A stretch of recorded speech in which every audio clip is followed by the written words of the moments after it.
I have been working in fashion for many years, and I can see that fashion has negative impact on our planet. We buy more than we need. We put away clothes which still can be used. But thank God, there's a lot of designers which are choosing the sustainable way. Today, I'm going to Nice. We're going to see a dear friend of mine, which sustainability is his life mission. He's the first Czech designer which introduced his collection during the New York Fashion Week, and he received the Innovation Award 2019 here in Monaco for sustainable fashion.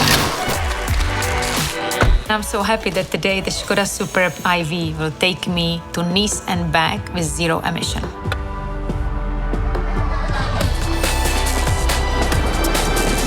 Okay, Laura.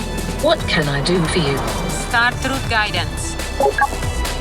The way to the city is downhill, so we can even produce some energy for later. When I started to slowly go into the fashion business, and I just found out how damaging the fashion business actually is, what kind of waste it creates, and I thought to myself, if I am part of this business as a creator, I'd rather do it differently. I sell my fashion directly to the customer.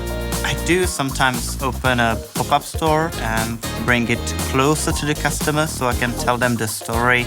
I think it really, really helps. I work on a zero-waste basis, which means we spend all the fabric and we don't make stock.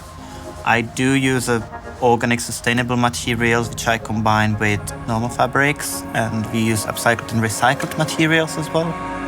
It is a beautiful hybrid of a fashion.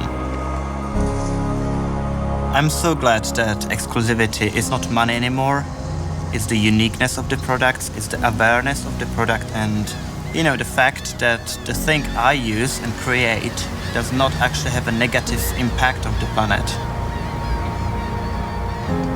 I really enjoy looking for a path that connects what I love without burdening the future. Every day I enjoy moments that make life worth living, and I think it is the time to recharge our lives. Škoda. Simply clever.